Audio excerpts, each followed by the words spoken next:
Welcome ulit sa ating service base. So meron tayong bagong pasyente. Ito ay Fender Twin Reverb. Ayan. Ito ay Ditubo na guitar amplifier.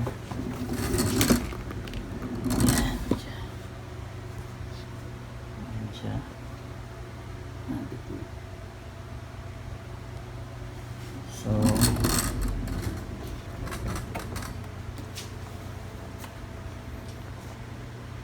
ang sira nito, pumuputok ang fuse. So try natin gawin and diagnose.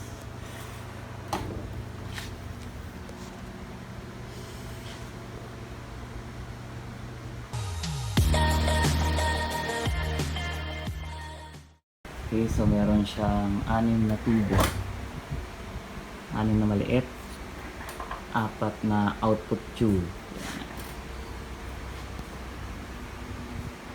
Ito yung ilalim niya.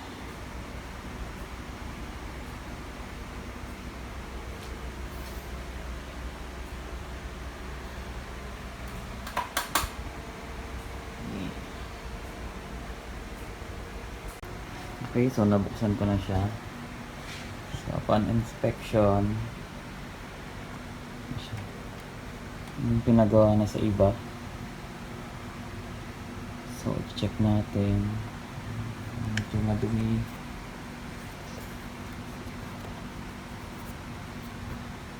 Madumi siya.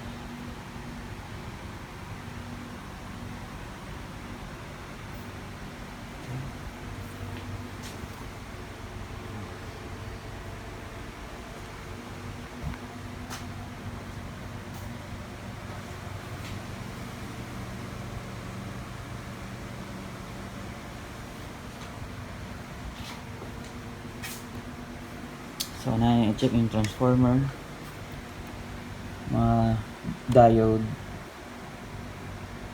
check natin yan, tsaka yung mga connections, check natin. Okay, so let's start.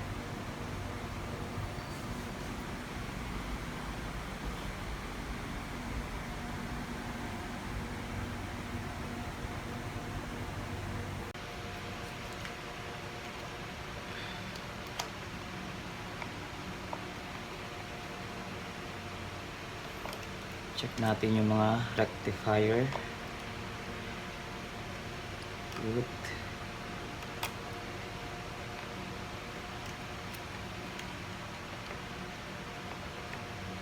Good.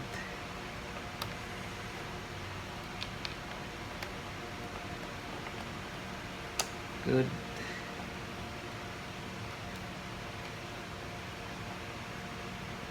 Good din to. TH.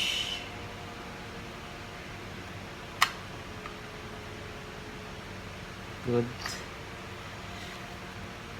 Okay. Check natin yung primary transformer.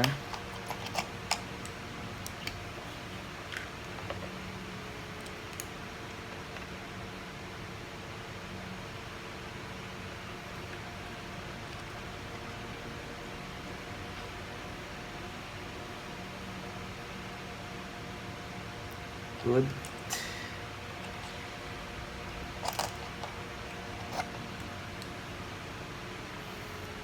So, ipi-flip natin, tingnan natin sa likod, baka doon tayo maghanap ng ng ibang sira.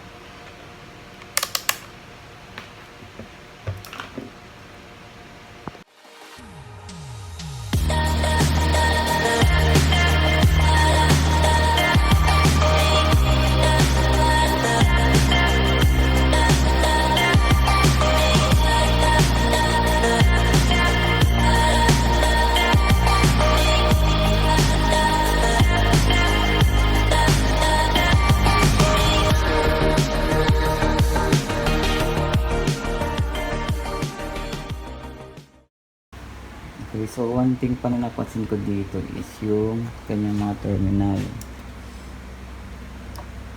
Umuuga na siya. So ang sabi ng client, puputok-putok daw to. So ang inaano ko is baka lost contact to. Tulad nito. Ayan.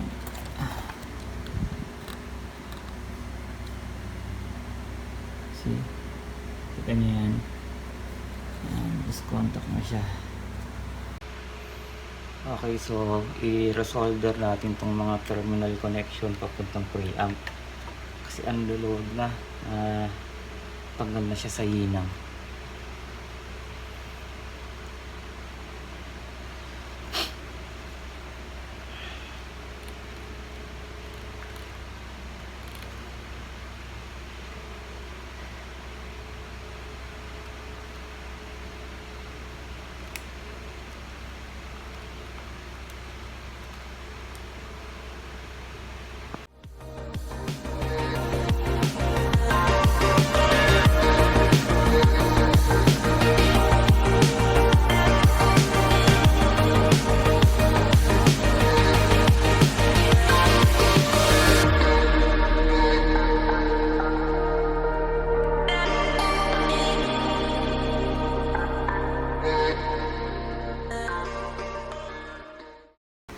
Okay, so yun natin itong may mga capacitor dito. Mapansin ko is parang may sunog dito.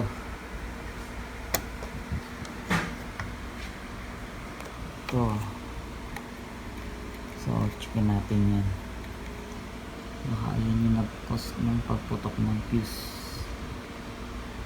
Okay, wala siyang uminit. Okay, check natin yan.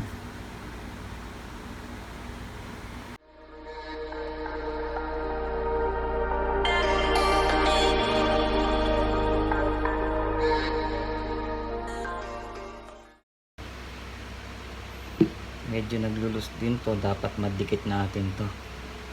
Kaya mag-cause ng vibration, then yung mag-cause ng ingay. Sensitive yung mga ganitong klaseng amplifier.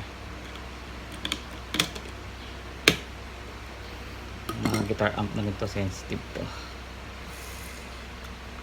Yun. So ginawa na rin pala to dati.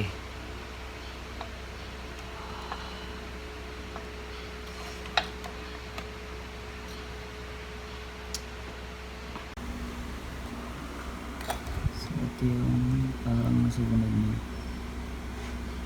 So ginalaw na to dati. Okay. So ayusin lang natin yung hinang, baka nag-loose na yan.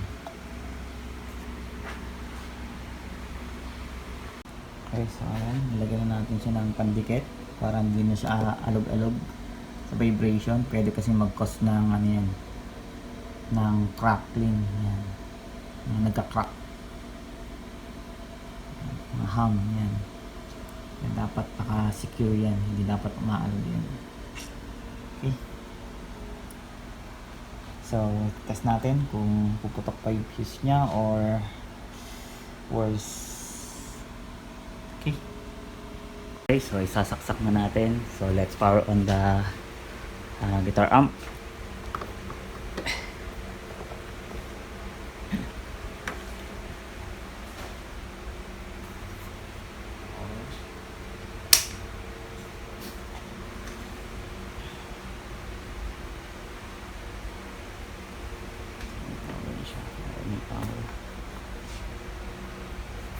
Okay, may power na siya, hindi na pumutok yung fuse. So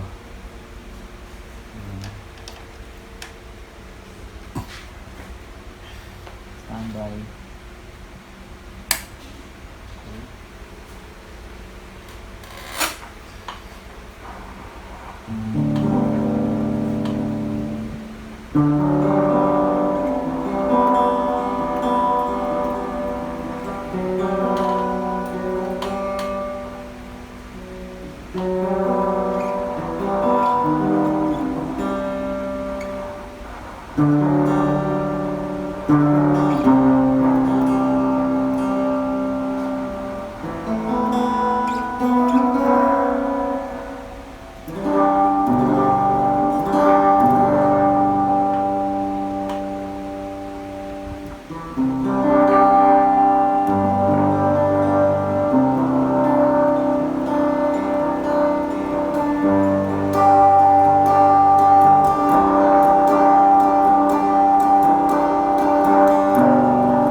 Okay, so assemble na natin to and then solid na natin sa client. Okay na siya.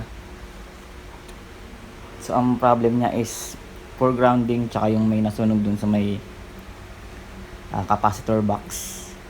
Siguro yung nag-cause, nag-spark siguro yan. So okay na. Okay, so nagawa na natin yung Fender Twin Reverb amp. So for deliver na to sa ating customer. So susunod na video ulit. Thank you sa mga nanonood.